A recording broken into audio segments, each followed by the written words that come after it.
You're listening to the Pace Radio Network here at paceradio.net.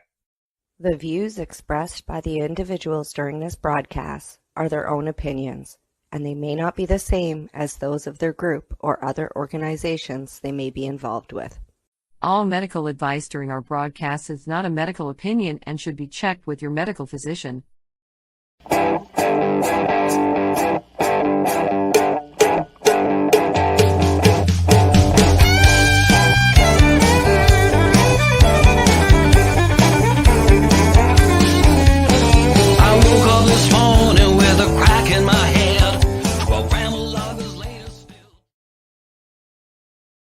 Good evening and welcome to the Pace Radio Show. It's April the 24th and we are live here at paceradio.net. Good evening, Tamara. How are you doing tonight? I'm good. How are you doing tonight? No, not too bad. I'm looking forward to the upcoming week, and that is because the weather is looking really nice compared to what we've had. Yeah, it's warming up here too, but to be fair, we need rain. Like, I'm out in BC and it's drier than a popcorn. Oh, yeah. Well, sounds like another year of fires. Yeah, well, Alberta's already lit up, right? And they've actually just called in Alberta that there is a fire emergency up in the north by Fort McMurray again. They're already evacuating small towns. So yeah. I'm not close to that by any means, but that's Alvin's area of employment near Grand Prairie, right? So it does kind of affect us. So we need rain, quite honestly. Right. It's warming, but we need rain. Definitely. We've had some good rain, but some people say we still need more. So yeah. Now talking about rain and raining things on you, last week we're talking about I gifted you some cannabis, sent you a little package there, but since then, wow. Right? I know. I was sitting here at 4:20 and it was like my phone's ringing, and I had phoned them the night before because I was trying to get something lined up so they deliver. So I was good, and their website wasn't working. So I phoned them and said, "Hey, your website's not working. I'll come in tomorrow." So I assumed that when they were phoning, it was just tell me the website was up and working, and if I wanted a delivery, that they were able to do that, right? No, I won their 420 prize. And I mean, it was, to be honest, I think it was a full 30 grams, 28 as a gift, because there was so much packed into that bag. It was crazy. Live resin and like vape tips and a hash cone and a quarter and an eighth of flour, plus a whole bunch of joints. And I've still got that blunt. There's a blunt that we haven't even smoked yet. I still got a lot of it left because there was so much of it. But I mean, like Broken Coast, Amnesia Haze, like these ones here are like, and Broken Coast, everybody, it's a pretty. Yeah, you like them. You've given them thumbs up. Right, when we had to do the MMPR thing, and we had to change our licensing for that. Right. Yeah. Yeah, I had to cave, but yeah, like that's aside. And there was 3 of them in the container, right? So we got kind of spoiled, but there was one that was like not so good. Oh yeah. And I really like the provider, right? They're an awesome provider. I really enjoy a lot of their other infused cannabis joints. This one was mint D. All right. Like it was like making my eyes water, like my nose run. Like when you get that clearing, like you just suck. Yeah. They must have run the cannabis and Vicks because it was bad. Oh, well, see, it can work as a natural decongestant. I guess, but it was a natural, like, holy freaking moly. It was like, eye watering. No thanks. Oh, wow. It was bad. That's the only complaint I have. And I shouldn't be complaining because, I mean, hey, you spent a lot of years advocating for cannabis legalization, and we continue to do so. To be fair, like when you started doing this, you would never thought that you would be winning a prize at a store. No, I never thought that we'd have stores. Yeah, that's true. I remember the first time I walked into that BC liquor, like, because it's like the BC Liquor Control was the first store we ever had open in Cranbrook. And I remember the first day I walked in here, and I kind of I really didn't want to. And I left and I sat in my car and I cried. Wow. Yeah. Because they were doing what I had to go and sit and do 6 months house arrest for. Yeah. Right? Trafficking. Right? So I did 6 months house arrest for what they're now doing legal. Behind a counter with a tail and a smile. No, yeah. So that was a hard pill to swallow. it was tough. Yeah. And, yeah. No, I don't care. There's a process to get rid of that, but you have to still pay and do. It wasn't eliminated like it is in the U.S., where our guest is from, where they just sign it into law and remove it, right? And the thing is, my cannabis possession charges, when I had a criminal record check done 2 years ago for the Ukrainian Society, we had to have criminal record checks done because we were dealing with vulnerable people, right? My cannabis possession charges were 2 of them. They were both under 7 grams. Were gone. Now, there was a peer showed in there that I didn't even know having, right? Like I got a failure to appear, and that was back like in 90. And then but the trafficking's still sitting there, and the possession of cocaine is still there, right? So those things are different. And again, like you don't have $3,000 to have them like just suspend it. Yeah. There's more to the story than just 4 grams. Right. Yeah. And that's all right. Well, what do you say? We got a guest in? Yes. Yeah, I agree. All right. At this time, I'd like to introduce a guest who is busy educating and advocating with veterans in the U.S. as well as from around the world. We'd like to welcome Byrne back to the Pace Radio Show. Good evening, Al. How you doing? Hi, Al. Hi, Tamara. Nice to meet you, Tamara. I don't believe we've talked, but Al and I had some conversations, one recently. I'm doing good. Just give you a weather report. I'm on the Gulf Coast of Florida in what we call the Panhandle down here. A lot of you Canadians come down this way, and you're never disappointed.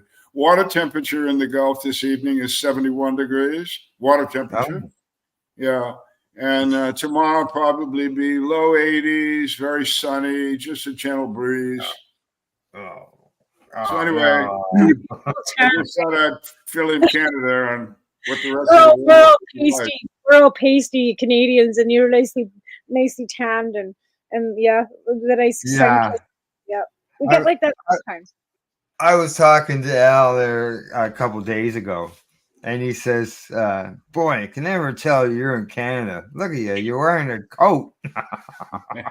Sweaters, our hair, like, and our faces are all white. Like, I mean, hoodie on.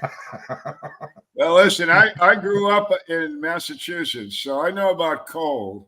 Okay. Not Canadian cold, but it was cold enough, and that's one reason I decided I'd get out of there. I didn't like the cold, still don't. Go south. Good decision. I could scratch out of here. I would. Yeah. I was thinking that I was thinking that Tamara was with me when you were on the program, but by what you said there, when we came in, Tamara wasn't on the program when you were on. So this is a good opportunity, I guess, to get a bit of a background on Al, as far as to let Tamara and remind our viewers and any new viewers, your background when it comes to the cannabis end of things. Background, huh? Okay, I grew up in New England. I went to Catholic schools. I went through my entire education from first grade through college in Catholic schools, and I was never in a classroom with a woman. Really? Just to give you an idea of I'm old. See, I'm 81. So I'm taking you back to an era before a lot of your audience even was born, I suppose. Yeah. But yeah, that's you're the same age as my dad. So yeah. Anyway, so that's how it started. I was a really big, good time high school jock. I went to Notre Dame. I was a really good jock at Notre Dame. While there, I joined the Navy at 17. I was what they call a midshipman. I was in a reserve officer training program, training to be an officer. So when I got out of Notre Dame, I got commissioned as an ensign. I spent 2 years on a destroyer. Then I spent 2 years in Rhode Island, sort of bringing me back to New England. My wife at the time wanted that. I wasn't too happy with it, but hey, what the hell. And then I got out of the Navy. I had done 4 years active duty. I had to do 6 in the Navy. At that time, you had to do your 6. So I did the 4 on active, and I had to do 2 as a reserve. I went in the reserve unit in Boston, and I was in the reserves about 6 months before I was recalled to active duty. I was sent to Vietnam as advisor for the VNs. Was there a year. Was transferred after that to Hawaii for 4 years, which was really wonderful.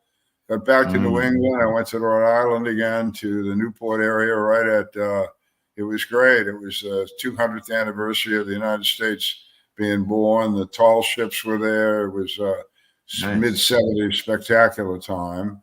Left there, went back to the Seabees again. Seabees are like the Navy's equivalent of Army engineers. They're Navy rates, and they go all over the place, can virtually build anything. There were about 900 of us in the battalion. We went from, we were all over the place. We were in the Caribbean, mostly Puerto Rico. At the same time, we were also in the Bahamas and in Iceland. And then we got transferred over to the West Coast, and we were in Guam and the Philippines, in Thailand, and a little island in the middle of the Indian Ocean, 1,400 miles from any inhabited land, called Diego Garcia. A very secret base, and so I did that and then I came back to the United States and was assigned to run one of the biggest retail stores in the Navy in the outside of Seattle area, Whidbey Island, Washington. It was a huge complex, 30,000 people in the service. I had about 400 employees. I had 11 restaurants, and I had dry cleaning plants and gas stations that pumped 500,000 gallons a month. It was a huge thing. And then they transferred me there to Wright-Patterson Air Force Base for my last 2 years, and went to school on high quality contracting for the government, big money, and spent the last 2 years dealing with a Fortune 500 company called Gould, managing $1 billion plus contract. So my background in the Navy was basically logistics and or management at some higher level of management. And then I took that. Along the way, I stumbled into what I had known as a young man. At 21, my dad was dying of cancer, and he had lost 100 pounds. He was a mess. He was dying. He had liver cancer. He was in Boston. They were doing back then. Now this is 67. Very, very rudimentary chemotherapy treatment. I mean, now it's a little rough, but back then it was ridiculously rough. Anyway, it was killing him. So I went to his doctor. Now, the story's got this historical twist to it, but it's what it is. My dad graduated from Boston College in 1932. In the time, cannabis was a medicine. It was used all over the place. The guy that became his doctor graduated with him from BC in 32, went to medical school. I forget which one, probably around there someplace. Anyway, got out of medical school in 36 and entered practice. Well, the whole time through medical school, he'd been taught about the uses of cannabis as a medicine. And when I went to him in the 60s, and he knew what was going on, and it was my dad's doc. He knew what the hell was going on, and I said, this throwing up and this he can't hold food down. He's dehydrated. Yeah. He says, try and get him some. He called it marijuana. Get him some marijuana, and see if he'll use it. And anyway, I'll shorten it up a little bit. I got some. He used it, and he stopped throwing up. He stopped being totally miserable almost before, right in front of my eyes, So I assumed he smoked it. Huh? I assumed he smoked it. He did, and Yeah. that we've been lucky with that because when he was in his 20s, he worked in Chicago as a salesman, and he drank and he smoked and he hung out in the speakeasies, just like anybody would if you're 25 in Chicago. And so he smoked. So he had given it up long time ago. But when I approached him with I think it was the first joint I ever rolled in my life, and I gave it to him. And he could smoke it. He knew how, you know what I mean? He had that. Yeah. But yeah, he felt a lot better. He ate. Of course, he died very soon after that. But it left a lasting impression about how quickly, how really quickly and dramatically my dad's composure changed. It was astounding. So anyway, fast forward to 83. I'm in the basement of a university building, Case Western University in Cleveland, working with my then wife, Marilyn Latham, on her thesis. And what we had done is we had contacted NORML, National Organization for the Reform of Marijuana Laws. It was a much bigger deal then than it is now. But they still only had, 3,000 or 5,000 paying people. Anyway, we convinced NORML to do a mailing that sent out a survey, a questionnaire to all their people, asked them to fill it out and send it back. And it was astounding. Usually when you do some shit like that, you get a response rate in the single digits. We got something like 88% of these things back. And basically, it was a questionnaire that, again, my ex-wife wanted to put a thesis to, which is, would you tell your healthcare provider, your MD, your nurse, about your use of cannabis for any reason at all? And they wrote back basically, I think it was someplace around 80% said, absolutely, I'll tell my doc or my nurse. The others, I guess, weren't so sure. So that was nice. We had some really good information there, but we got thousands of these things back. I'm telling you, thousands of them. So we sat down there in his basement for days, and I can only say in my life it was the first time I really felt like some sort of epiphany had just occurred in me. It was not what I was reading was handwritten notes from 4,000 people. They were of every sex. They were, every sex, male and female. There were, all kinds of races. They made no money. Yeah, every religion. Yeah, all that stuff. Yeah. Everybody. Yeah, anything you can imagine answered up. And what they said was, now this is 1983. You guys know what you know now, but back then we didn't know shit. Oh, yeah. So what I'm reading is, this helps me with Crohn's disease. This helps me with sickle cell. This helps me with migraines. This helps me with pain control.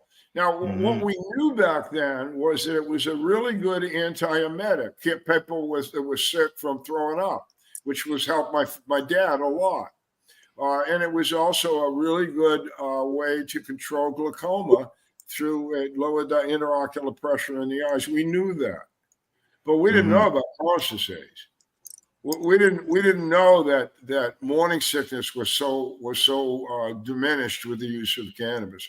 We didn't know that people who hadn't slept in months and years got on cannabis and had 8 or 9 hours uninterrupted sleep for the first time in months. We didn't know all that then. But in that basement, I learned it. And so what it became for me was then how do you get this information to the public? Yeah, you see this, you've got all this information, and you just want to scream at the world, hey. What do you do with it? You got to get it out there. So you got to get it out there. I used NORML to some degree. I was running NORML to a degree, and then we formed an organization called Patients at a Time. And this was the killer. This was an organization that under AMA, American Nurses Association, and American Medical Association blessings, we held conferences for doctors, nurses, PhDs, and we taught them about the therapeutic uses of cannabis. And this was accredited conferences. So a doc or a nurse got there, they got their continuing education credits for the year, et cetera, et cetera. And so the information presented was scientifically unrefutable. Mm-hmm. And that was the contest that I undertook with the federal government of the United States. My thought at the time when I was doing all this and putting this shit together was that the government of the United States has an opinion. I have science, and that science will trump it. And so we did that. Right. Then we did that, and then fast forward. That went really well. And then fast forward into 2007. I'm a veteran, a Navy veteran. As I said, I spent 24 years on active duty, and I'm continually interested to the nth degree in veteran affairs. So with another guy named Mike Kravitz, who you probably have heard of, Mike and I started an organization called Veterans for Medical Cannabis Access. And what we wanted access to was the Veterans Health Administration of the United States. We wanted cannabis to be able to be used as a medicine within that gigantic hospital organization, biggest in the world. Took us 3 years, but we did it. By July of 2010, the Veterans Health Administration, listening to us, wrote a directive, like the thing, like a law, a directive. And it said, one sentence was simply, cannabis is a medicine. And then it went on to explain that this medicine should be used correctly and just, do it right. And then I think about a year later, they did it all over again. They issued another directive, same thing, changed a couple of words, it was the same thing. So we had introduced cannabis as a medicine to the largest healthcare facility in the world, which is in the United States part of the executive branch of our government. The executive branch is the president's little quadrant. We have the legislature, who are dysfunctional. We have the judicial, which is up for grabs, and then you got the executives. So this is part of the executive branch, the branch that has withheld saying anything positive, and yet for now 14 years this July, the Veterans Health Administration has been treating veterans all over the United States, except, and I'll get to the except, with cannabis in their treatment protocols. And so think about what I just said, 14 years. Yeah. Hundreds of thousands of visits of vets all over the place. And you know what? Come on. There hasn't been a single reported problem. Yeah. Yeah. And we would have heard. How are they able to get access if it's not legal in every state? Like, are they? Well, okay. Yeah, that's where I'm going with that. So I'll go there right now. The problem we have is that we have 50 states and territories. All of the territories of the United States, Guam, Virgin Islands, have enacted positive cannabis laws, and 42 of the 50 states have as well. So what we have in the country now, of the United States, is we have only 8 states in the United States that do not have some sort of cannabis law that's positive, either medical or totally recreational. So for veterans in those states, by the way the executive branch decisions have been made, those veterans in Kansas can't use cannabis medically and go into a Kansas VA facility and be treated as a veteran. They're told to go home. Oh. So that's where I am right now. My whole focus is to try and get folks to understand that we have U.S. military veterans, wounded veterans who can't use cannabis in the VHA medical facilities, not because the VA has a problem with it, only because these veterans live in a state that doesn't have some sort of positive law. I call that medical treatment by geography. Yeah, yeah. Now, it's immoral. Would they not be not medically unethical? But that's where I am. So that's my history. I started out at 17, joining the Navy, and I'm 81, and I'm still very, very concerned about the inequality of my brothers and sisters. As they always say, thank you for your service. And I can say that twice because of not only for your military and the things, but also with your cannabis advocacy work. Oh, thanks, Al. Yeah. It goes hand in hand, right? Because when you're talking about a good medicine, veterans deserve the best, right? So they should be getting the best, and I think that's where it goes hand in hand with all service, right? Well, yeah, it's a medicine. I mean, first of all, I have to tell these for years now. You guys can understand. I've been talking to senators and congressmen and idiots all over the place, and over, I listen to them, and they talk about marijuana, the drug, and it's like it's cannabis, and it's a friggin' plant, grows in the ground, and God, that's hard to get through with some human beings. And they just no critical. It is. I know. It's they've only known the negative. That's what they were taught. Everybody, a lot of the people now, like you said, you're 81. Your dad lived in an era where cannabis wasn't illegal, and everybody else, basically most of society now is growing up knowing that only being illegal. And, when you grew up in the 80s too, we had we're Canadian, but we still had the Reagan years, right? Like, this is your brain on drugs. And growing up with all these commercials, but this is your brain on drugs, right? So the eggs frying in the frying pan. You're talking about that advertisement where they're frying pan in the eggs in the 80s, right? Because I was a teenager in the 80s, right? So again, that was our, all the propaganda that we get out of the U.S. comes across the border to us. So we get all this propaganda out of the States. This is your, brain on drugs, and it just kind of filters up here. But at the same time, Jean Chrétien, we had we had all kinds of Ladine reports and stuff done in Canada to move forward towards legalization in the 60s, in the 70s, to have some, Republican conservative, we have them here too, trust me, that comes flying across the border with this is your brain on drugs. So we got stagnated at the same time with Reagan's messaging in the States too. I remember those ads. I thought they were hilarious, but they worked. They work, Oh yeah. And again, I got to go back to what I said earlier. The government has an opinion, and we now have science.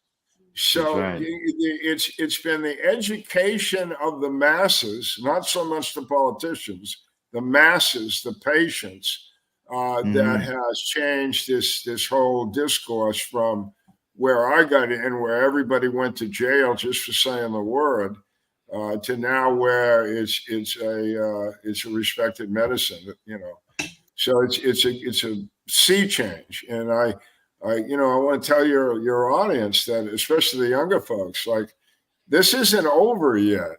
No. There's still enough stupidity out there to keep this thing going on for a while, but you're way ahead of where we were. Don't quit, don't give up, and make sure when you say something about the use of cannabis, you say it accurately and be willing to have some science behind it. Just don't say shit. That's what the government does. It says stuff. Well, the one good thing we can, positively say about legalization in Canada is that our crime rates are down 95% for possession. And to me, that is one of the best, I think, moves forward. Never mind that people have quite a bit of access in Canada now with our legalization market. But the fact that 95% of people have not been charged with possession of any type of cannabis is the best part of legalization, I think, for me. People aren't getting arrested as many people. 95% reduction. Yeah, reduction. In charges. 90%. Well, the one thing I will give Canada credit for is the care of their military with cannabis. Yes, absolutely. Up in your country, a vet can get cannabis from the government. It's good stuff. It's free, and it's delivered to their home. They don't even have to go out and get it. It's delivered to them, which is what it should be. Right. In the United States, as I just described, depending on where you live, you can't even use it and go into a hospital. Yeah. So the disparity of treatment there among the military, and we all, I don't know about you guys about the military, but the members of the military of Canada are my brothers and sisters just as much as the Marines are down here. Absolutely. We have a common bond of what we do for why we do it. And it doesn't, and the injuries, I'll point out to the audience, the injuries that the modern day military has are not that much different than the injuries that civilians have. No. Brain traumas and TBIs and post-traumatic stress issues can come not just from warfare, but from all kinds of sources. So that, when we talk about the use of this stuff for like military, or I do a lot, it certainly is valid for civilian use. I belong to a group in it's an international group. It's called Athletes for Care. And basically it's made up of professional athletes, Olympic athletes, and college-grade athletes who have suffered in some way through their sport some sort of problem, and have found cannabis to be helpful. And this just isn't football players and hockey players; it's fencers and gymnasts and swimmers. Right. So this whole thing about cannabis, it's a plant. It's a incredibly good nutritional source, which is another aspect that isn't discussed very much, and it certainly has pain control abilities that we all should recognize as being wonderful, because there's no side effects. There's none of that side effects that you get with pharmaceuticals. So I'm sort of diverging here, but I am the medical cannabis guy, and that's where I go with my conversations. Oh, absolutely. Super. And that's and that's what we need. More people who speak up, more people get educated. They speak up. It spreads like wildfire. But we have to take a commercial break right now. And as far as science, and you got a future project and stuff that you're working on, I'm going to get into that after the break. And as you mentioned, there's still lots of work to do. People still have to keep the advocacy going. So I'm going to throw a shout out there to the fact that next Saturday, this coming Saturday, May the 4th, is the Global Marijuana March being held globally here in Canada. The big one, big one's happening in Vancouver as well as in Toronto. So it'll be interesting happening. So I'm going to throw in a little promo for that. And we'll see you all after the break. This is the Pace Radio Show. We're live here at paceradio.net.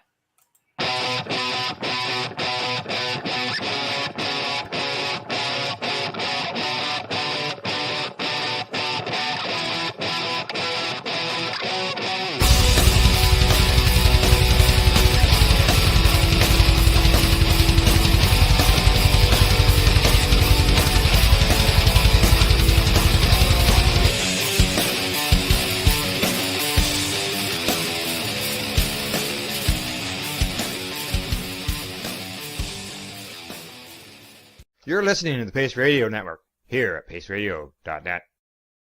Cannabis edibles are an effective way to manage pain and other ailments, especially when you deal with your trusted partner, Legacy 420, in Tyendinaga Mohawk territory.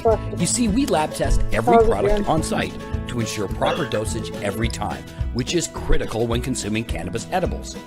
All Legacy 420 edibles are made by our classically trained baker and chocolatier, and we also have super tasty vegan options.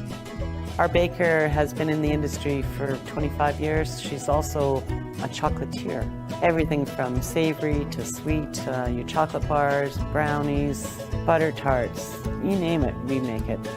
Talk to our knowledgeable Cannatex about our incredible variety available. Give your trusted partners a call. Legacy 420 out on your road.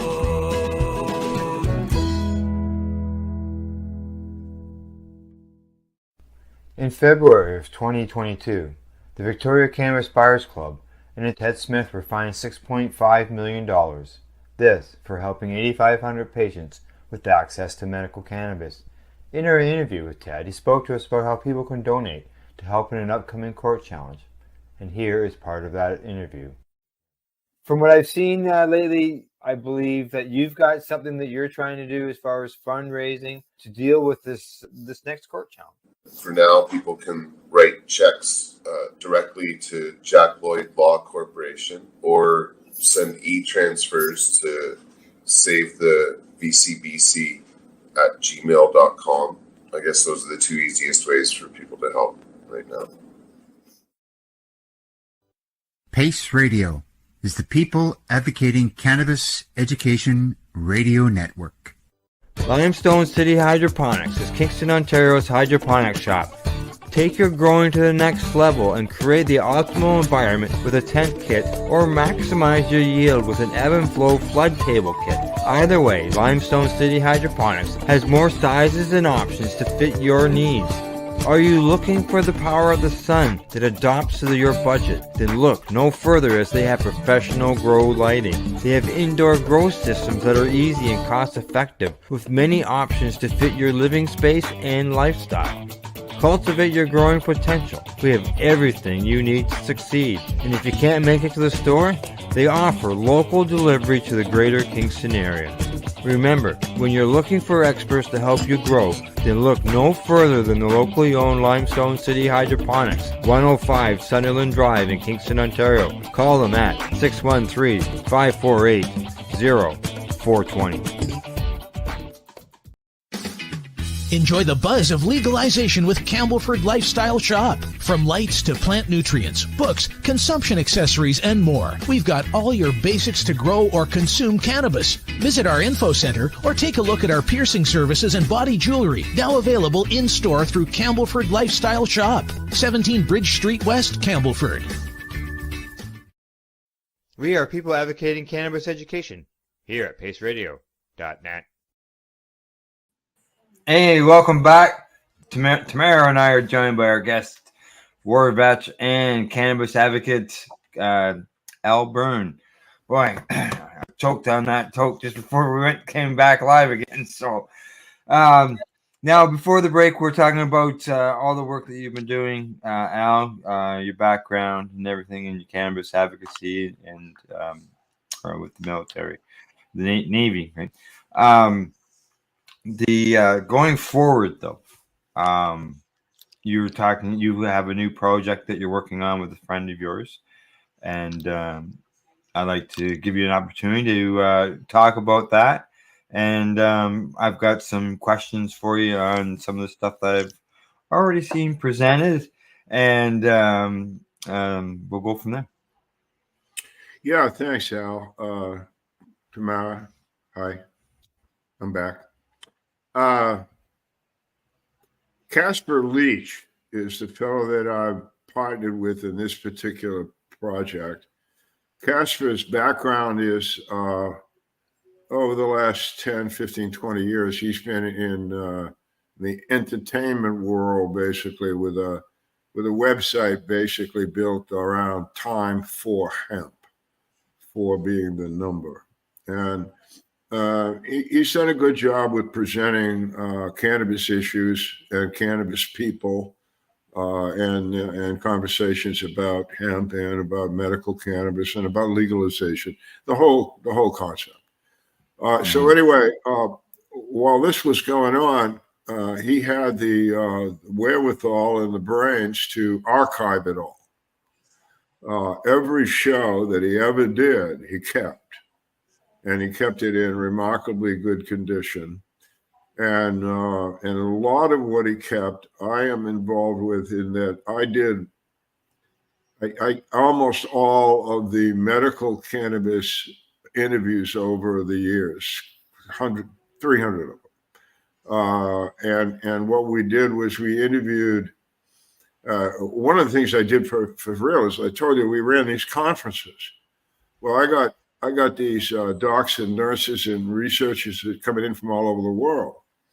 And they would give their presentations, and everybody went away happy, like I said. And I was real happy because I was giving the finger to the feds. But I was also meeting these people. So then what I did to try and, later on, you guys will appreciate this because you had a bump into TV. But so after I did 4 or 5 of these conferences, it was great. We had this wonderful conference, 350 people sitting in the room, went back to wherever they came from, and they were, pumped. Good. And I thought, well, that's that. Good job, Al.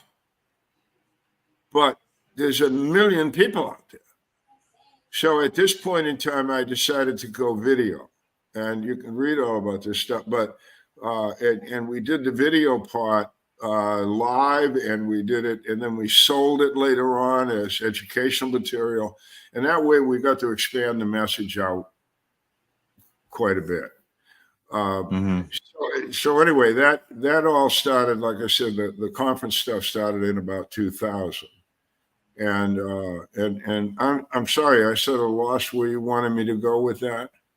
Oh, okay. With the stuff that you're doing with Casper, as far as the interviews. Yeah. So anyway, we did all this stuff, and Casper archived it. So a year ago, I got a hold of him, and before that, Casper had been the right-hand man for a very, very leadership guru here in the United States, a guy named Jack Herr. He's the hemp man of the world. He reintroduced hemp back into the world, and Casper was his right-hand man for a decade. So anyway, Casper and I got together, and he said, "Look, you did most of the interviews. How about we take a lot of these archives and rerun them?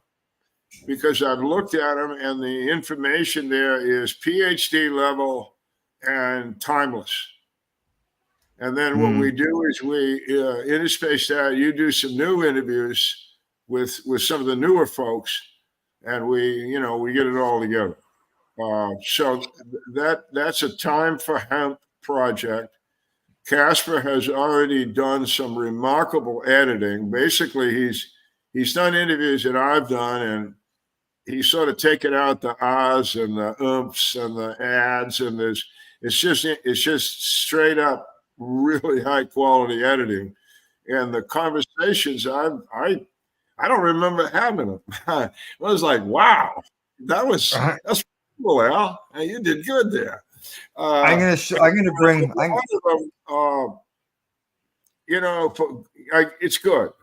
I'm gonna bring one on here to the screen. I'm gonna show here. Here's one here.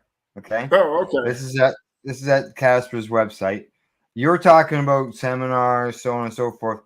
This is called the Roots of Medical Cannabis Research. And I don't know whether you can read the guests who are involved in this episode. It's just phenomenal. The people that you've got it on. Well, I see Andy Weil there. Yeah. Dr. Donald Abrams. That. Oh, you're talking about that interview? Yeah. Abrams, Wild, Grinspoon, and Raphael Mechoulam. Yeah, Mechoulam. Rafi was in there. Yeah, it's a hell of a half hour. Yeah, Dr. Jeffrey Harrigan, rather. Yeah, California, great guy. Yeah, and then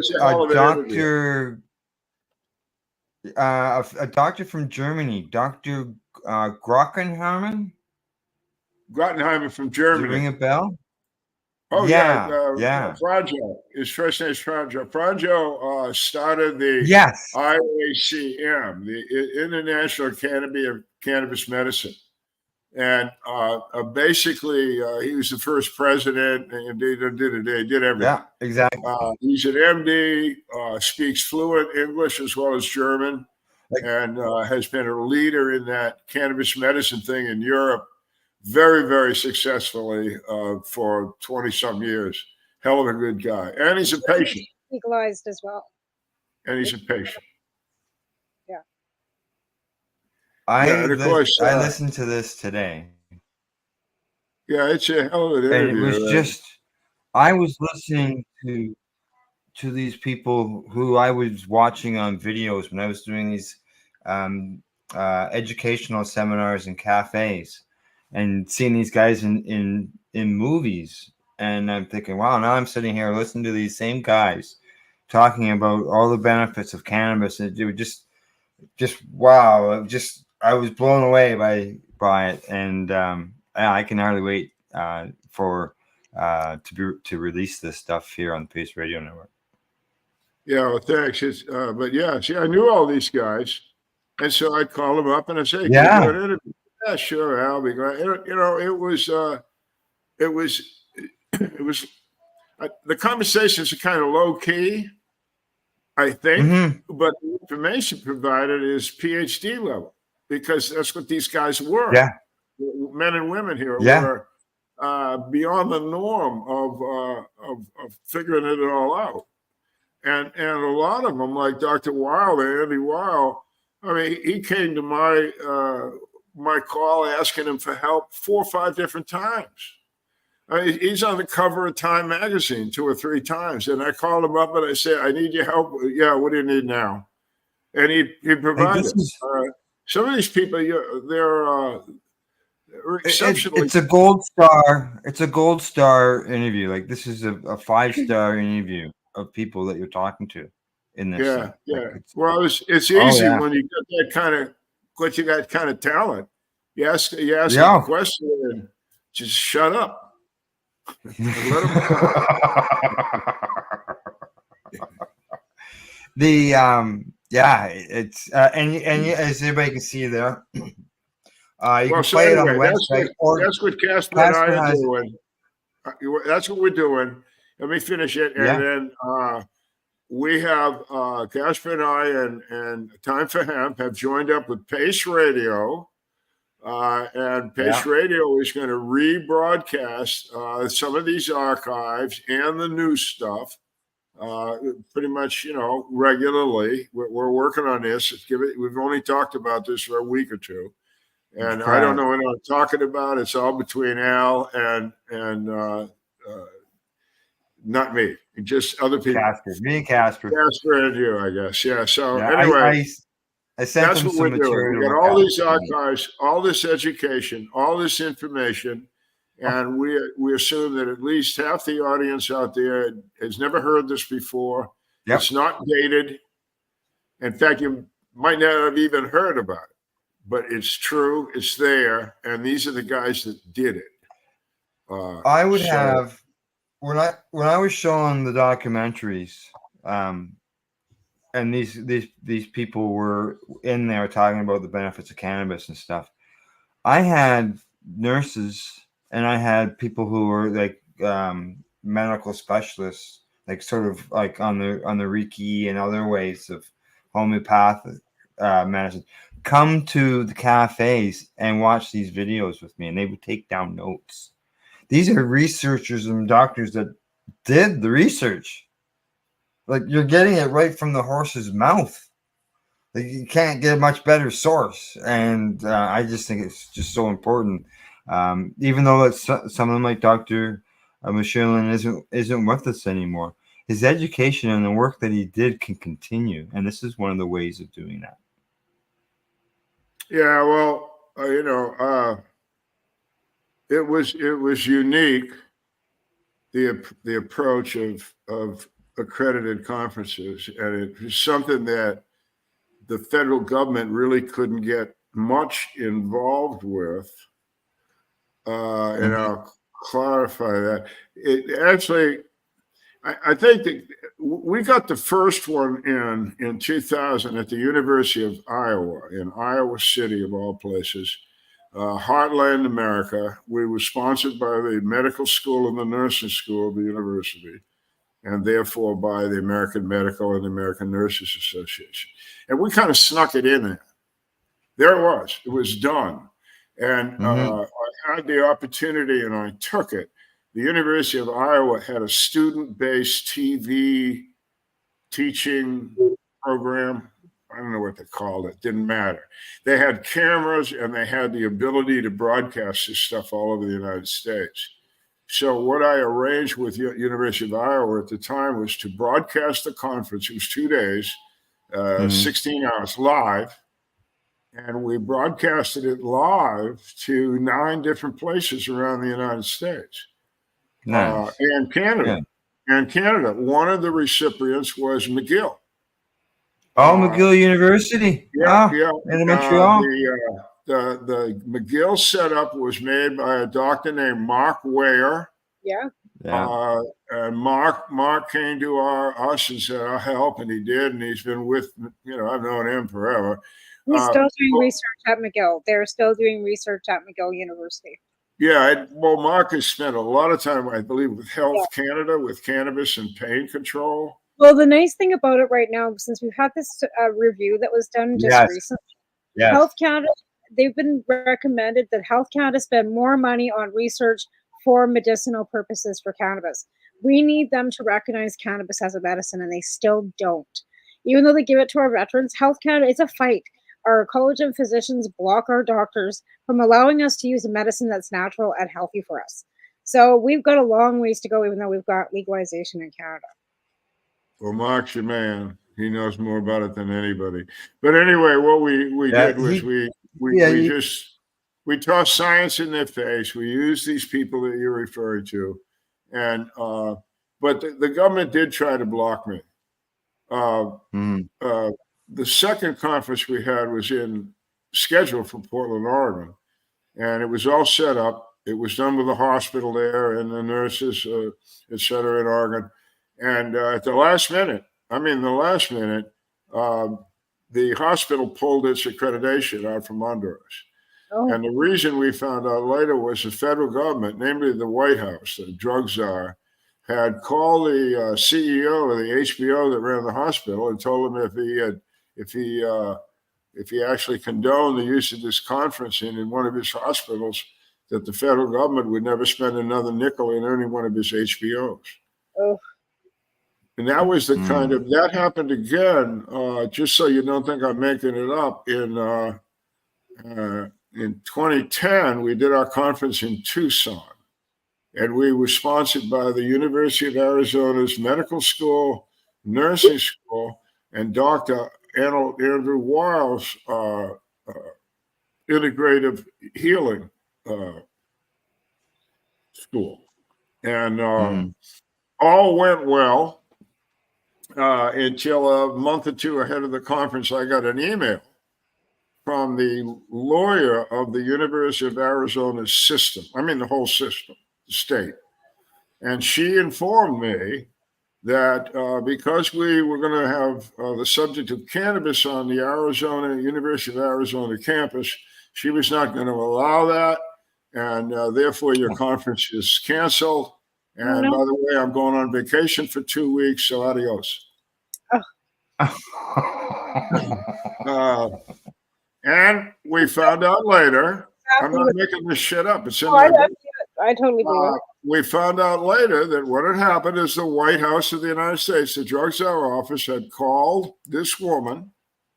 As I put it in my book, I said they found a lawyer with no balls.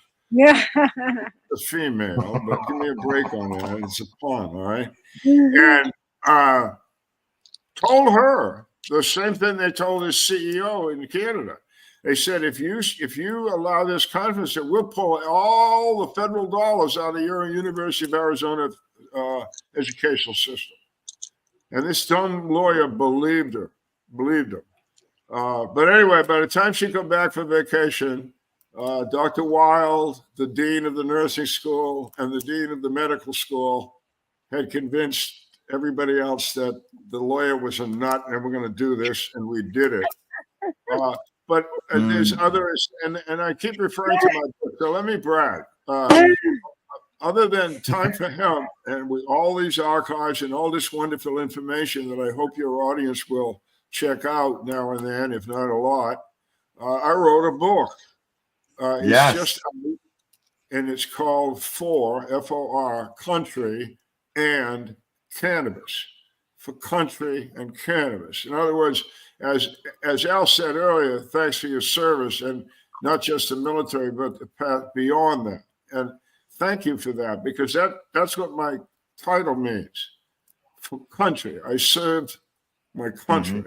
And then later I served to indoctrinate the world, if you will, about the uses of therapeutic cannabis. So that's what the book's about.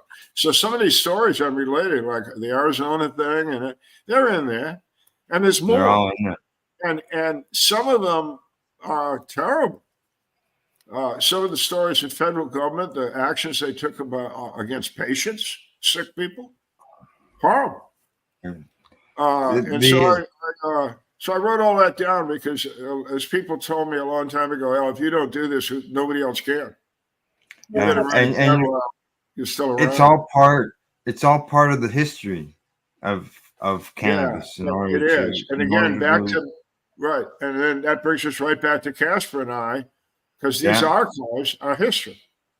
And for sure. Many instances, I was going to say earlier, the last interviews done with some of these folks, Dr. Grinspoon and others, it's the last thing they ever did. Well, I'll bring this back up on the screen again here.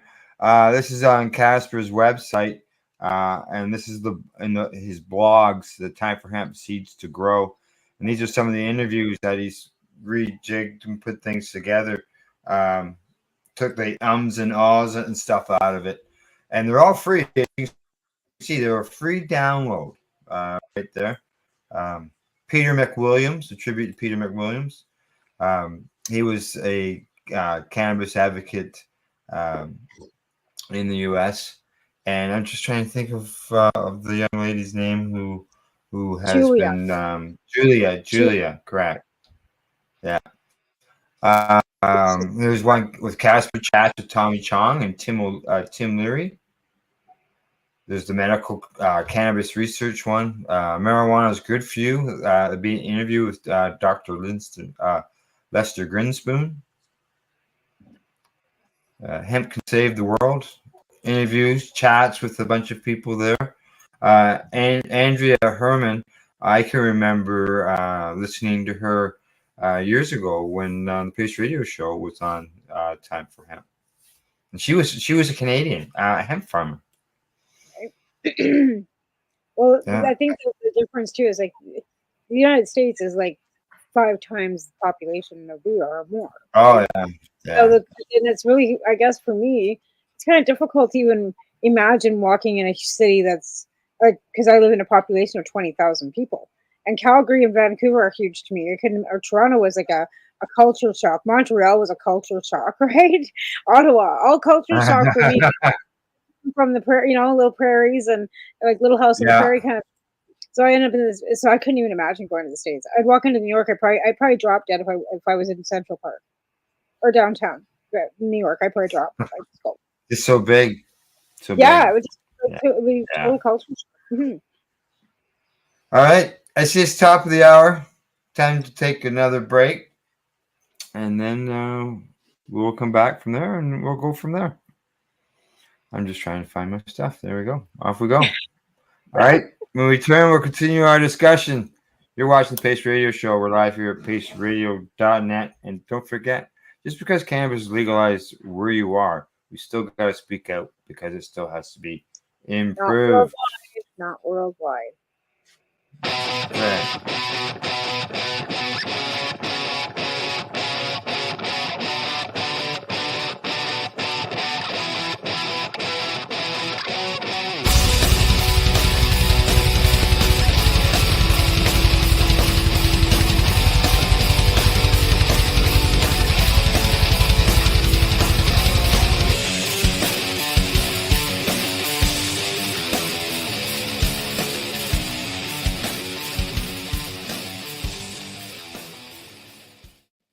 You're listening to the Pace Radio Network here at paceradio.net.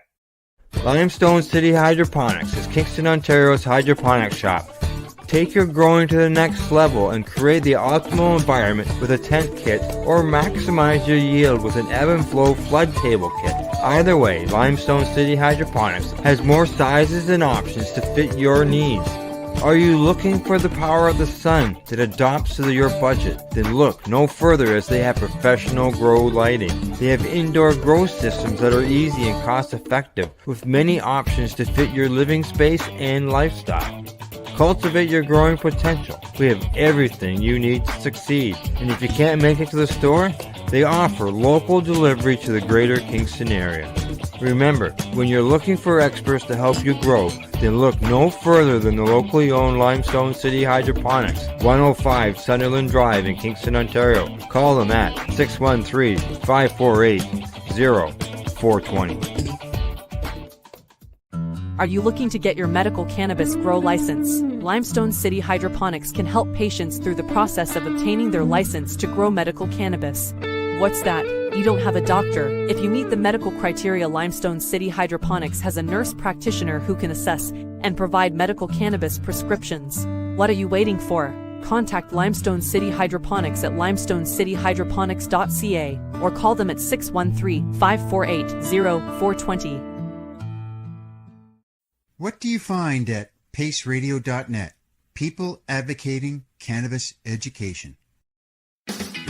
Enjoy the buzz of legalization with Campbellford Lifestyle Shop. From lights to plant nutrients, books, consumption accessories, and more, we've got all your basics to grow or consume cannabis. Visit our info center or take a look at our piercing services and body jewelry, now available in-store through Campbellford Lifestyle Shop, 17 Bridge Street West, Campbellford.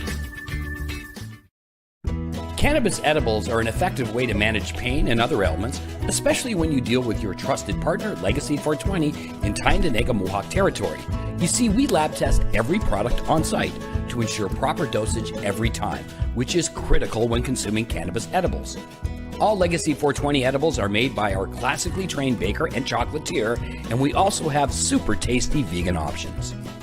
Our baker has been in the industry for 25 years. She's also a chocolatier. Everything from savory to sweet, your chocolate bars, brownies, butter tarts, you name it, we make it. Talk to our knowledgeable Cannatex about our incredible variety available. Give your trusted partners a call. Legacy 420 out on your road.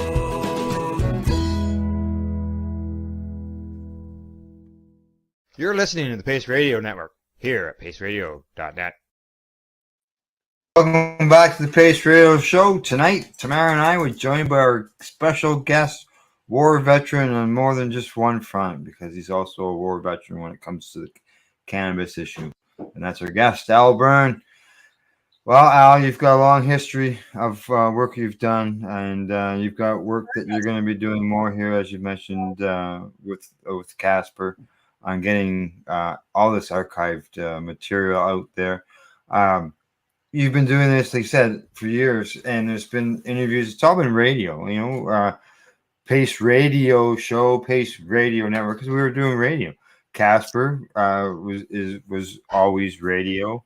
You looking forward to the transition to doing video? Yes and no. I mean, look at me. I'm not pretty like Tamara. We have to be realistic. I've been told I have a great radio voice, so I don't think I want to blow my image. Don't underestimate yourself. Once you get comfortable, because I started in radio too. I was the last person that wanted to put my face into video ever. I just wasn't I wasn't into it. And then it was kind of like, here we are.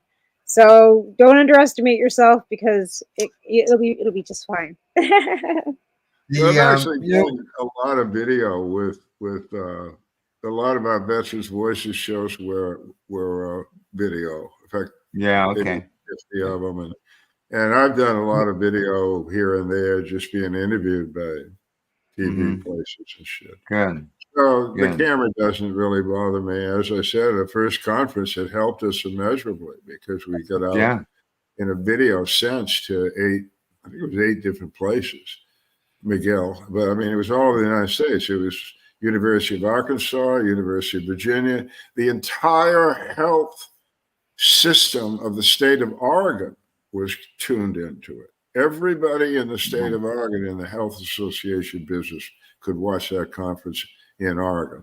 So the video part of it, I've never diminished that. What we did, after a few years, I said, well, you know, I told you before, well, I got 350 people in the room and they went home educated, and I felt good about that.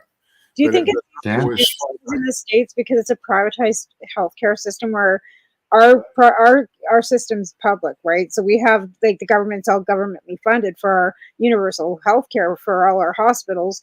So do you think it's easier to go and do these conferences and have these associations tune in because it's a privatized care system? Because I'm not sure that the Canadian College of Physicians would do that here.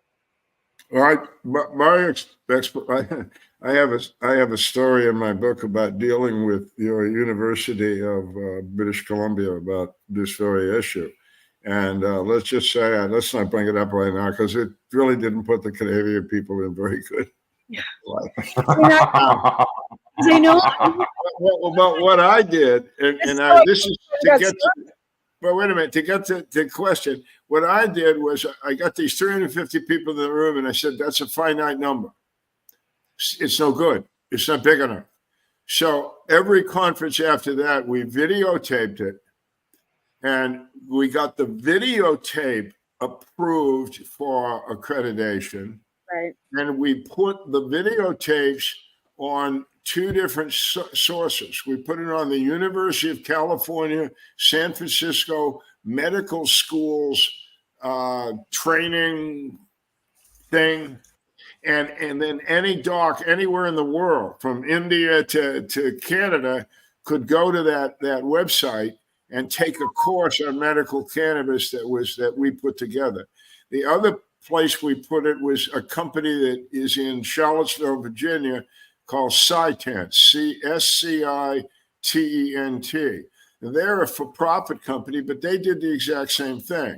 They took our information, our videos, put them into a teachable format, accredited them as we did, and sold them to doctors that wanted accreditation in cannabis research and didn't want to go, to a conference every 2 years. Right. So the video thing, Al, I think that was really important. And the other thing I noticed was that when we would just talk, we'd get a couple, 12 seconds on a news thing at night with a microphone stuck in your face. Yeah. As soon as we did something with video, we were getting 5 minutes, 10 minutes. Because it could run the video clip. Yeah, they'd run video strips. And Nice. We did produce back in the 90s a award-winning video called Marijuana as Medicine. I named it. If I had to do it over, I would have called it Cannabis as Medicine. But it was called Marijuana as Medicine. We won a number of awards. They showed it at the United Nations to the assembled general masses in New York. I mailed the thing, the copies of it, to at least 18 different countries. The big film festival out there in the West, Sundance Film Festival, they gave the thing a special award because they didn't have a category. They couldn't figure out where to put this medical marijuana 18-minute film because nobody had ever done anything like that. There was no. It was another one we sneaking breaking barriers. We snuck it in on the feds again.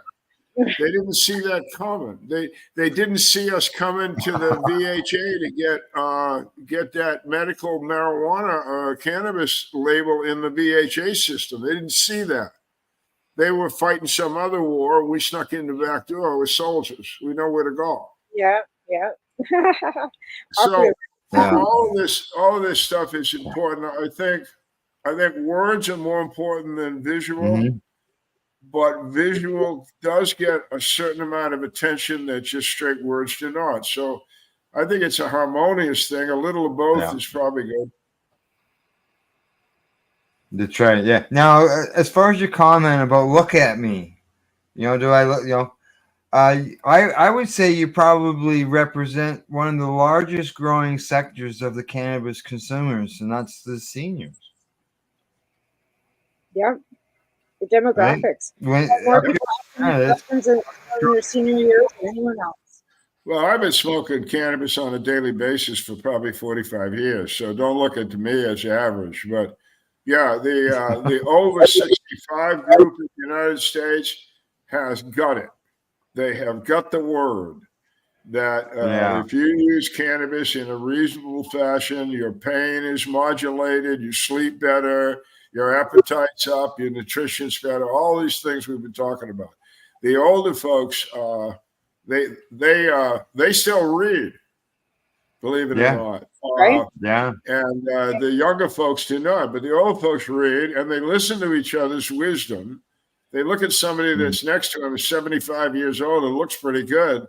The guy says, "Yeah, I eat a cannabis gummy every night." And really, yeah. So they, they know how to learn. And yes, you're absolutely right. And these people they vote. They are reasonably affluent as a class. So there is some political power there. In Florida, we had an activist now gone, but he came up with a great idea 10 years ago. He called his roving Florida educational cannabis tour the Silver Tour. He wanted red hair and silver hair. That's what the whole thing was designed for. And he did exceptionally well in county elections where there was a huge portion of elderly retirees, if you will. The cannabis issues won in the 90s. 92 yes, 8 no's, that kind of stuff.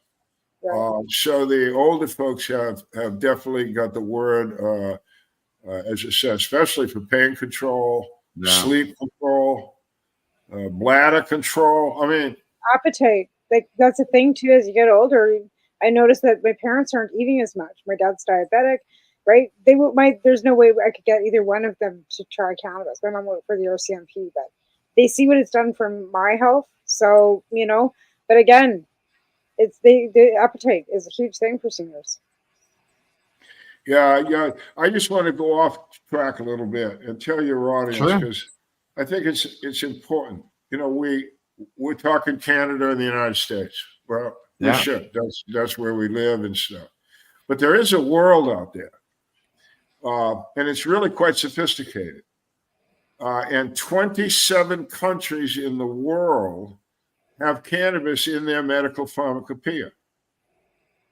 What that means is that their doctors and nurses and researchers could just treat cannabis like any other administrative treatment, any other herbal or pharmaceutical treatment. 27 countries. Not my waters. I'm talking Spain and France and Germany and England and Australia. I'm talking, I'm not talking Fiji, although they do too. I don't want to knock Fiji here because they're on board. Then you got countries that name people. Yeah, but the point is 27 countries, okay? Which is huge. This stuff is being used every day in these countries, and there's no negative reports from anywhere about anything. And then when you go to the distribution of cannabis drugs in Europe, it's done by one company pretty much called Merck. It's a German company. This is the fourth largest pharmaceutical company in the world. Mm-hmm. So when people start this conversation about, well, the pharmaceutical company's got nothing to gain here, well, Merck's involved up to their ass. I mean, this thing, they're distributing all the cannabis in Europe. Oh, wow. So I don't see necessarily the pharmacological industry as a whole as a negative, like a lot of people do. They recognize this profit. They produced this stuff years ago. Lilly did, and Merck did, and all these companies. They had cannabis extracts. They sold it back when my dad's doctor was in school. Those old glass bottles that you see all the time that have cannabis. They got that stuff. They still know how to make it. Oh yeah. And so anytime they can bring it back to life, there's nothing to keep Eli Lilly from putting out a cannabis project tomorrow. Yeah, because they had it back then. Yeah. So anyway, I just want you to remember the next time you hear the politicians say, "Well, there isn't enough study," well, he or she's just got their head up their ass. There's 27 countries that have it in their pharmacopoeia, have had it there for years, and the United Nations 2 years ago. Canada, the United States, we're part of that gig. The United Nations transferred cannabis from a very, very restrictive schedule number to no restriction at all. Huh? Nothing. Nice. Internationally, transferring cannabis between United Nation countries is just like transferring a bushel of wheat. It is. Yeah. I know. We know that because they're doing it here. They're actually exporting cannabis from Canada to Germany and to Israel, and we know that for a fact. So we have we don't bring cannabis to our country. We don't. Our laws don't allow that, but we allow exporting. We don't allow the importing of it. Well, years ago, I'll tell you a story, an American story, but sure. I was married into a family that had a wheat farm right on the North Dakota Canadian border, and it had been in this family for a couple hundred years. It's called a pioneer farm in North Dakota. It's a sort of a hallowed term. It's like got a halo around it or something. So anyway, I called up representing the farm, the government of North Dakota, and I was trying to speak to somebody in agriculture about growing hemp in North Dakota. This was 10, 12 years ago. And I got in a switchboard, and the lady said, "Well, where are you calling from?" And I said, "I'm down here in Wahpeton. I'm at this pioneer farm, the Moore Mathery farm in Wahpeton." And she said, "Pioneer farm?" And I said, yeah. And she said, "Okay, hang on just a minute." So this guy gets on the phone, and he gives me his name, and I say, "Hi, here's my name." He said, "What do you want?" I said, "Well, I want to talk about growing hemp in North Dakota. It's about time we make some money." And he said, "What's that mean?" And I said, "Well, look, our farm is right there on the border, and we do wheat. We've done wheat, and we do navy beans, and we do shit, but we do wheat. And at the end of the year, we make about $25 an acre. That's how a farmer makes money. A lot of acres, you can have some money." So anyway, that's what I told this guy. And he says, "Well, so what?" And I said, "Well, these guys in Canada, 50 miles from me, they're making $200 net an acre growing cannabis." And he says, "Really?" And he says, "Give me some." I said, "Wait a minute, who the hell are you anyway?" He says, "I'm the governor." Apparently in North Dakota, if you're from a pioneer farm, the governor answers the phone. So I talked to him, and he was terrific. Don't get me wrong. The guy, again, we're talking education. He had no idea about what I was talking about, but he was smart enough to listen and learn. When we finished talking, and it was quite a conversation, maybe 45 minutes, he said, "Now listen, I'm turning you over to another guy." I said, "Who's that?" I said, "It's the Secretary of Agriculture. I want you to talk to him and tell him the same shit you've been telling me." So there's a lot of people out there that are willing to learn, and the agriculture guy learned, and there's other stories. But the point is that if people understand how good this plan is, the profit in this, the governor's looking at, damn, my people can make 100 times, 200 times what they're making now, doing the same amount of work, less fertilizer, renewable crop. Damn, he was like on it, like wham. And I just don't think enough people understand the quality of this plant and its versatility. And when you get to nutrition, then take me down any street you want. But it takes post-toxins out of soils that could be, replenishing all that dirty, toxin, chemically built, burnt soil in the States. You could plant hemp through there. It would actually clean the soil. Like, it's so environmentally friendly as well. Like, I don't understand. You can make hempcrete and build houses with hempcrete. There's just so many benefits to it. Absolutely. I agree completely. And there's nutrition. The first book I got involved with was 1997. You can still get it. It's McFarland Press. It's called Cannabis in Medical Practice, and it has a big subtitle. But there were 17 chapters in the book written by 13 different specialists. One of the specialists was Don E. Wirschafter, an attorney, a good friend of mine. In America, he became famous because he opened up in the late 80s something called the Ohio Hempery, where he actually opened up a museum that had all these hemp products from the past displayed, again, indicating this is not new stuff. We're not really, we're just calling it to your attention. Anyway, Donnie spent his money, and he commissioned a lab analysis of the cannabis seed and the oil pressed out of it. And this report is in this book. The book costs $20. This thing's worth the whole thing right there. Yeah. But basically, the seed of the cannabis plant contains within it two acids, linoleic and linoleic, that are absolutely essential to human life, animal life, and it's in the exact straight up proportions that we need in the human body. Perfect. Everything just bam, it's perfect. So that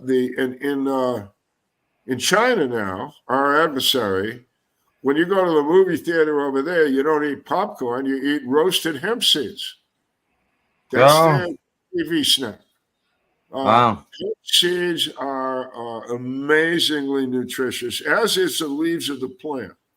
I wanted to there's trees, and there's food, and there's all kinds of things that this plant can help us. Tamara had a guest on her broadcast, Cannabis and Coffee with Tamara Wana, with a friend of hers. And I'm going to let Tamara tell the story about how important these little growths are. So I have a friend. Well, she's actually a cannabis advocate too, who has a daughter who was a first licensed cannabis teenager in Canada. Haley has a rare form of epilepsy. So this kid couldn't even go out in public without earphones and her eyes covered and all kinds of things. Well, they put her on a special keto diet, which is actually really low in glucose, and it's like anybody else probably would like it's balanced specifically for Haley.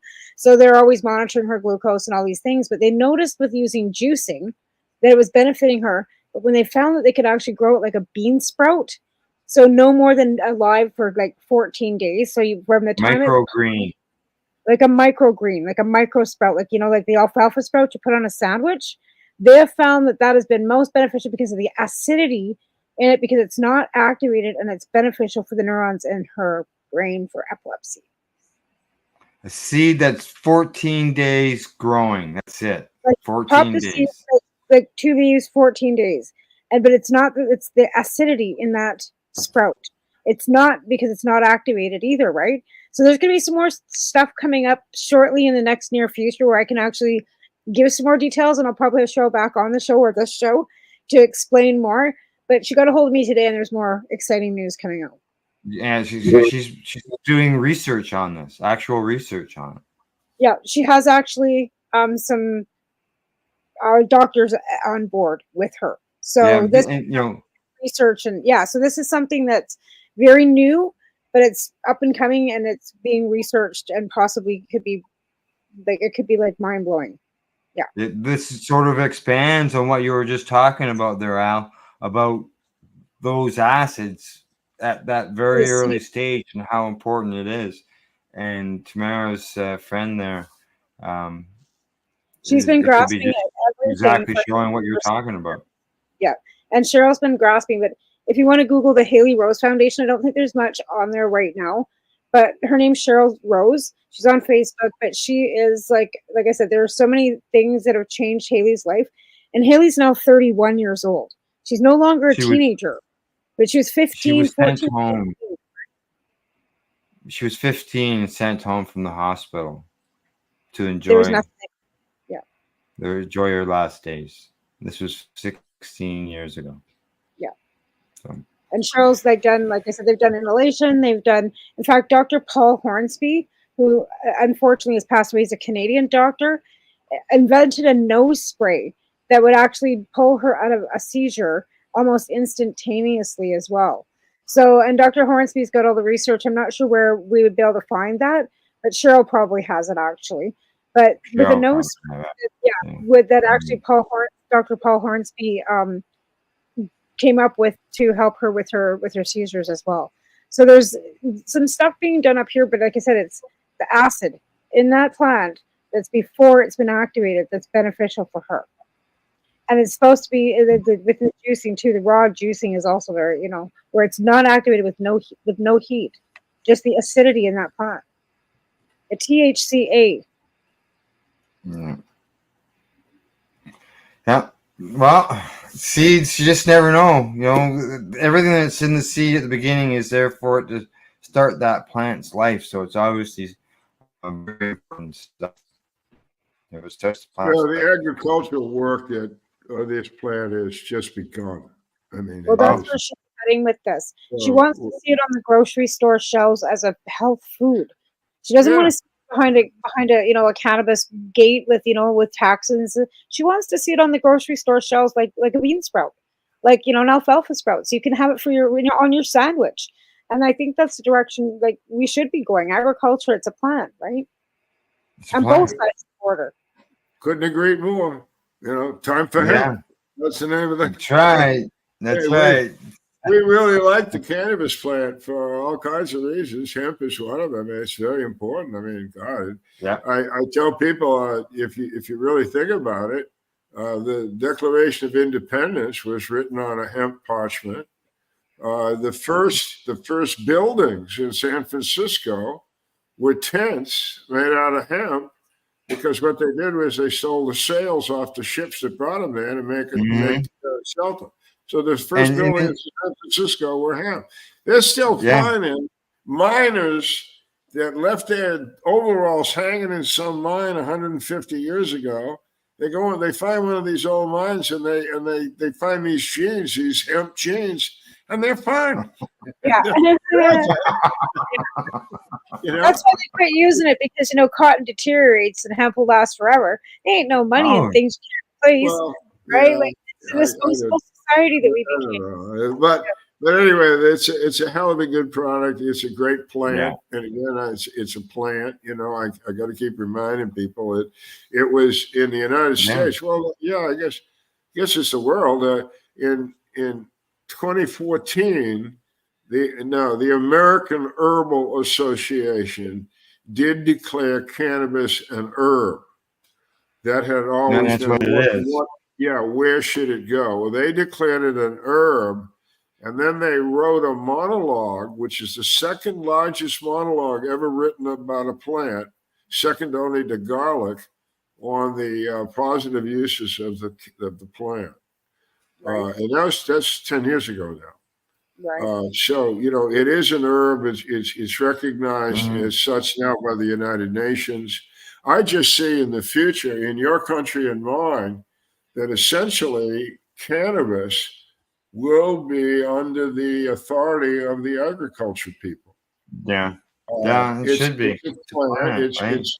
We control all our agriculture with that department, and this is stuff we eat and we turn into medicines, and and I can't see why that won't be the outcome. It's not going to happen tomorrow, but I think that'll be the ultimate. It'll be taken out of our hemp growers here. They have to go through Health Canada. They don't go through Agriculture Canada. They have to go through Health Canada. Yeah, they shouldn't be going through the agricultural department. They can only Well, go. it's the same way down in a lot of the states here, guys. They're dealing with health department, and again, it's a growing pain. It's 5 years ago we didn't even have this kind of discussion, right? Absolutely. That's how we started the show. I just think the logical place is to be within agriculture because it's a prayer. Yeah. Well, like I said, when you even like for you, I'm sure when you see the day that a G7 country actually legalizes cannabis, it's kind of something, historical, right? So Canada's the first G7 to actually federally legalize cannabis in the world. So that's a bonus. I still have faith that the U.S. will do the same thing and federally regulate and legalize cannabis. Yeah, well, down here we have this thing called the Senate and the House of Republicans, and they can't get together, and they've we watch in horror all the time. It's just same thing. Those guys just don't want to get along, Oh yeah. We watch the Moscow March there. We get your news up here. We have our own opinions. All right. Where can people find your book? Because you did talk about your book. You've got it right there on your thank you name. Again. For country and cannabis, online it's easy. You go to Thrift Books, Barnes and Noble, Amazon Books.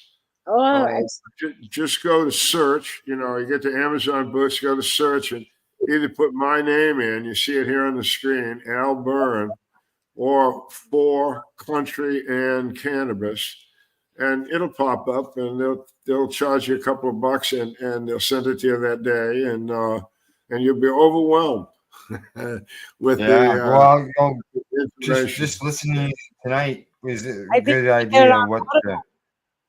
You could probably get it on Audible. So get a hold of them and have yourself record yourself reading it and get it on Audible too. Yeah, we've talked about doing audio. I haven't got there yet, and they want me to do it again because I have this great radio voice. Right. But now we get into studios, and I live in the middle of nowhere in Florida. I actually live in a place called Tate's Hell State Park. The story is. A couple of 100 years ago, there was this guy living basically where I live right now. His name was Tate. That was his last name. And he had cattle. And the Panthers here in Florida, they're a lot more than there are now. And the Panthers were taking down his cattle. So he went out with his gun and his dog, and he's going to get them Panthers. And nobody saw him for a couple of days. His dog come home, but he didn't come back. And 6-8 days later, he stumbled out of the jungle somewhere around here, and there were some human beings within earshot. And he said, "My name's Tate. I've just been to hell. So I live in Tate's Hell." That's hilarious. That's funny. Because what's funny? My great grandmother married a Tate in Canada. So my grandmother's maiden name was Tate.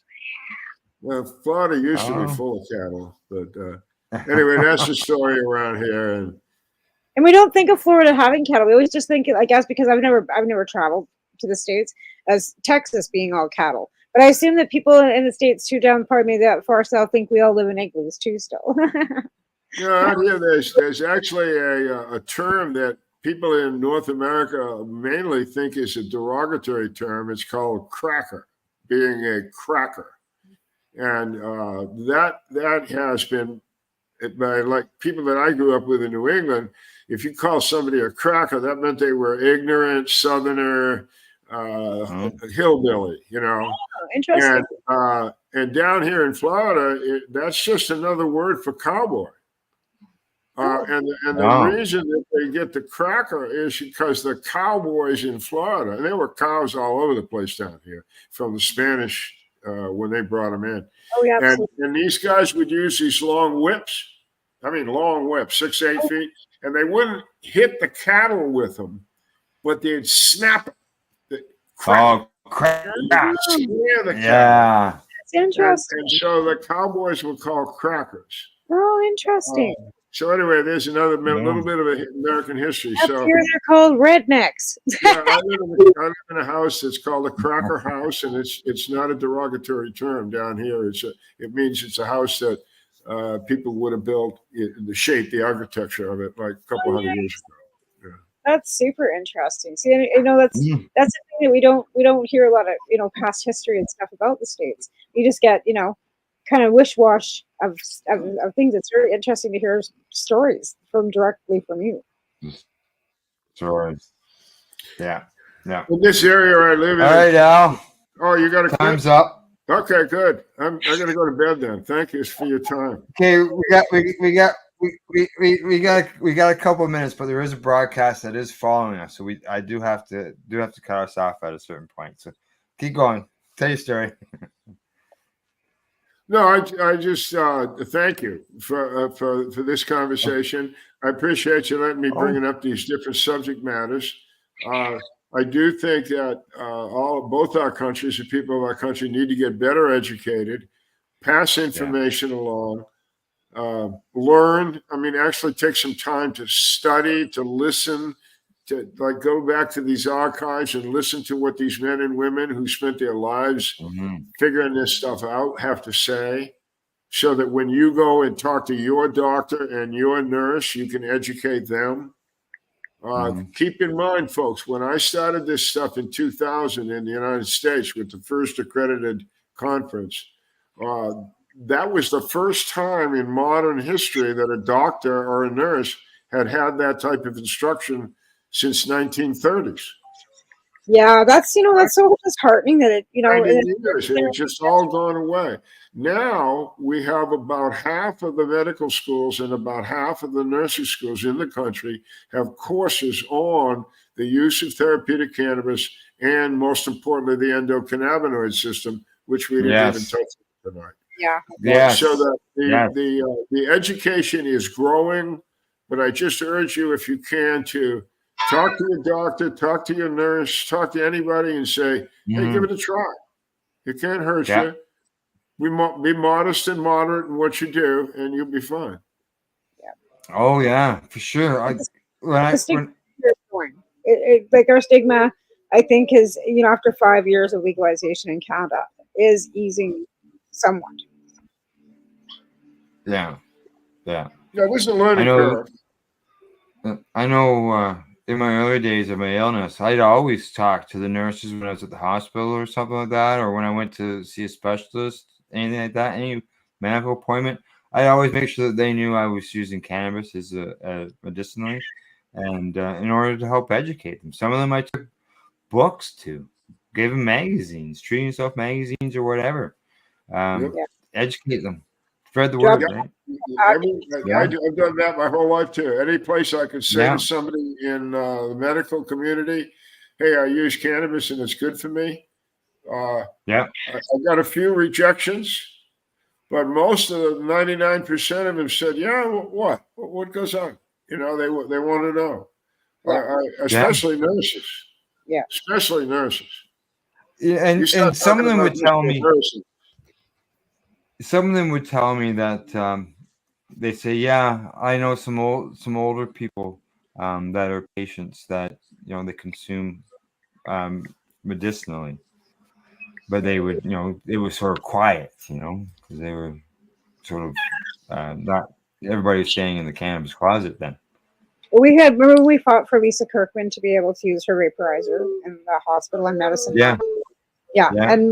And she had to use my vaporizer, and they'd take it apart, make sure it was all safe. And then after that, it was a while, but I think there was a few other patients that were told no, they couldn't.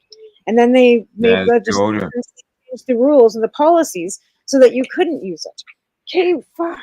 Yeah. Right. There was this scent free. Couldn't have any scent or smell, and even with the volcano, even though there's no smoke, there's still an odor, or a bit of a smell. Right. All right. You're frozen. At least your face is frozen there, Tamara. I know, yeah. I did that during the break too. It was like I was all buggered up. I had to leave and come back. Oh, yeah, that's why you disappeared first grade. Yeah. Correct. Yeah. But yeah, it'd be nice that if patients somehow could get access to cannabinoid therapy while they're in a hospital. I'm It doesn't interested to look. necessarily mean that they have to smoke, but being able to have access to it. I'm interested to see if we can find an old medical journal from the 30s. Like, you know what I mean? Like, there's Google and just see if we could find something. I'd be interested to read that because I know that Jade Ridge's partner that passed away. He was doing courses for accreditation in Canada for doctors before he passed away too.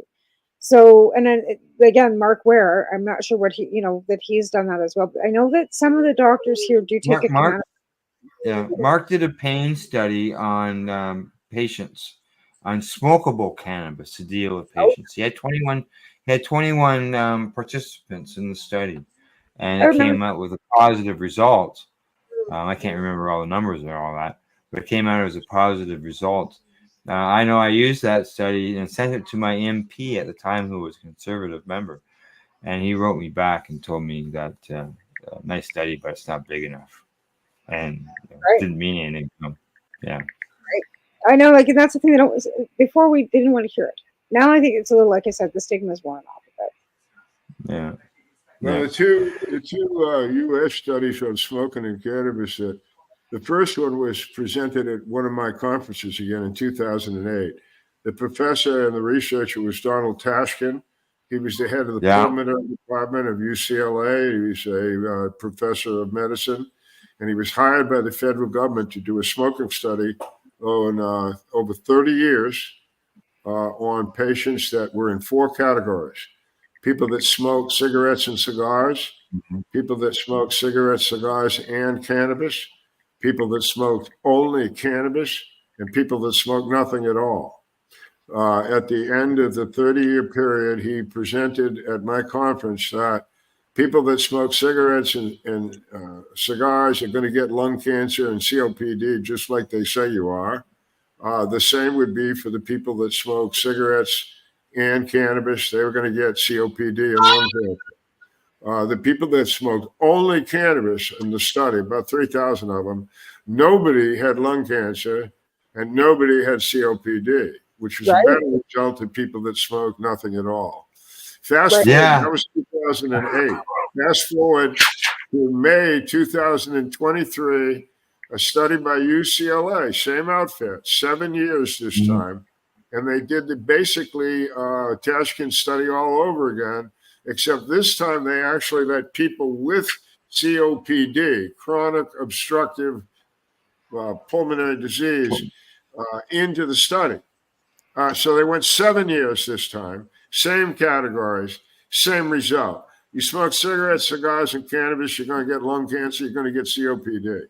If you smoke nothing, you're probably going to get something. You ought to smoke cannabis because nobody in the study of 7 years got lung cancer or COPD.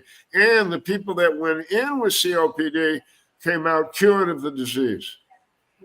I've heard that several times. The bottom line is cannabis kills cancer cells.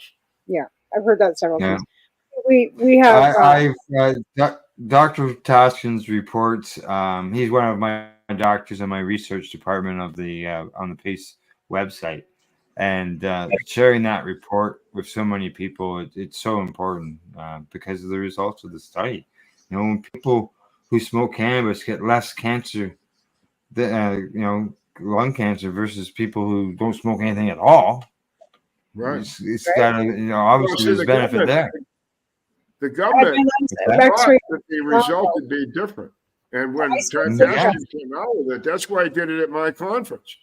Because he knew if he could do it at an accredited conference, it would be videotaped, it would be, blessed and stamped by the AMA, and they couldn't overpower him. But they expected, of course, you smoke pot, you're going to die, and it didn't happen. It was the other way around.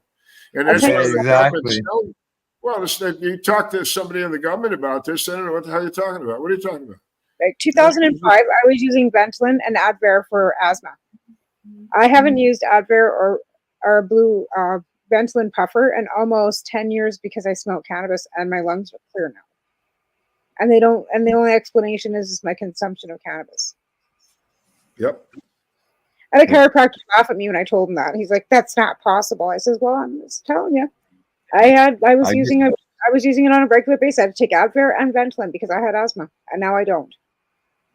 I just had my lungs X-rayed because my new doctor was concerned that I had been consuming cannabis basically daily for over 20 years, and the results come back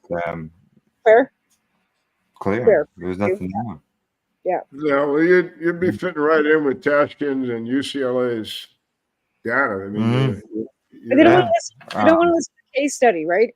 And that's the thing. I don't know how many patients. There's 45,000 licensed cannabis patients in Canada that all have a testimonial. But apparently, a case study in Canada doesn't warrant Health Canada recognizing cannabis as a medicine. It's mind blowing. Well, the thing is another thing for you folks to. You just Tamara just gave us what the politicians and the naysayers would say is an anecdotal story. About her use of cannabis and how it helped her. And if you ask Dr. Ware what that was, he'd tell you it's an N of one study, one being one patient. And so, verbiage in this discussion is huge. And that's why, again, radio is important because you can teach people the right words. It's cannabis, not marijuana. I mean, just for a get-go. So the notion that you have an anecdotal story is just absolutely bullshit. What you have is an N of one study where you could say to your physician, "I'm sick. I'm doing this. I'm not sick anymore." That's an N, and there's millions of them. Yeah. And the press and the public say, and the press and the politicians say, "Oh, that's an anecdote." Yeah, and that's why I don't get that because, like I said, each story, each testimonial is a case study. End off. Right? It's data. So don't let these guys get away with this stuff. Even in newspaper print. I've been notorious with my colleagues because I write these horrible, scathing letters to the editor, telling them what an idiot they are, that they actually repeated this bullshit. And my colleagues will say, "Well, they're never going to print that letter." And I've told them time and time again, I don't expect the editor to print that letter. I expect him never to print the bullshit again. And they don't. And you just have to call them out. You have to say, "We're watching you. The information is wrong. You're a public servant. You're supposed to be a journalist with quality. Live up to your reputation." Call them out. Yeah. I will give CNN some credit. They have done some pretty good documentaries on cannabis as medicine and psilocybin a little bit. Anderson Cooper, he's done some pretty good work on the benefits of medical cannabis in the States and psilocybin as well. So I will give them that little bit of credit. Well, if you got another minute, I'll tell you a psilocybin story. I had, I don't know why, but for 10, 12 years, I had these headaches they call cluster headaches. They're like migraine headaches on steroids. They're just friggin' awful. The way I described it is when those things come on, somebody took a knife, jammed it in my right eye, and just kept twisting it around. Oh, it was just awful. So I got put on all the stuff, and I carried around an oxygen bottle. That helped sometimes, but it wasn't going anywhere. And finally, I appealed to a friend of mine, a man you probably have heard of, a doctor named Ethan Russo. Oh, yes. Yes. Yeah.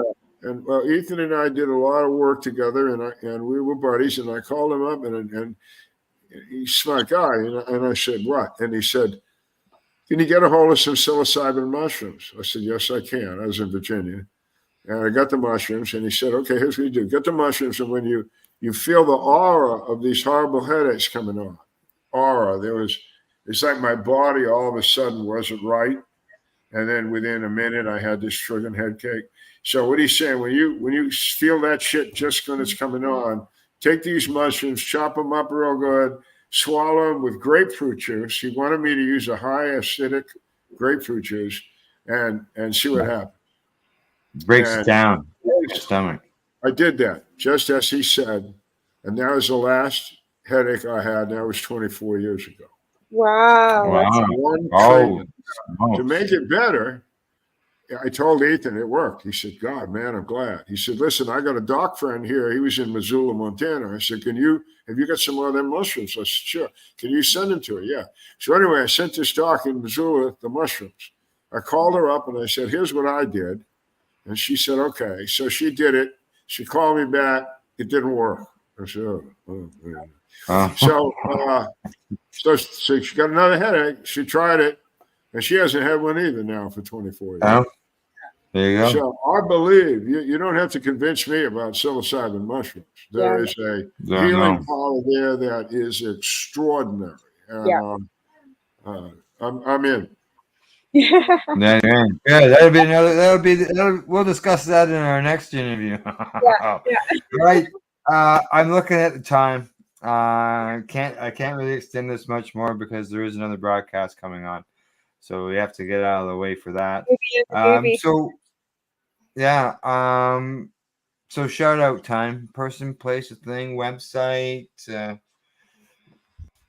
anything like that you want to throw out there.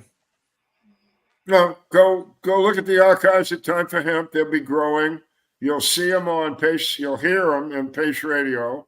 We're gonna copycat each other there. And then if you really want to know a lot about cannabis and how it kills cancer and how it does a lot of wonderful things, just read my book. And there's a history there that if you're a retailer or an activist and you don't know what's in that book, then you're not a phony, but you just don't know what you're talking about. And in this game, you really want to know what you're talking about. Who did it, why, and how.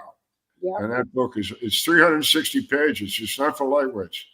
But you learn so much. I hope that you'll take that education and give it to others. What's the name of the book again?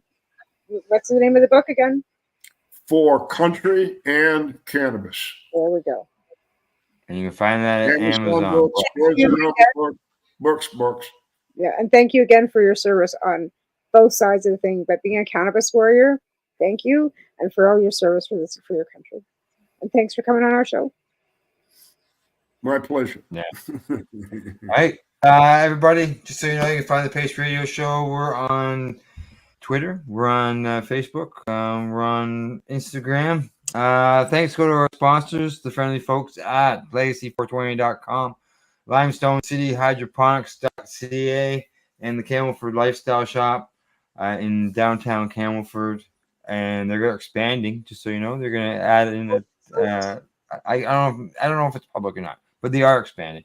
And a big thank you to you, Al, for coming on here, talking to us tonight, and as Tamara said, for all your service as well. And thanks, Tamara. We'll see you next week for sure. And thanks to our people who's tuned in and watched the program, and to all those who'll be watching the podcast afterwards. Thank you, and good night. We got to find the closing. There we go. Bye-bye.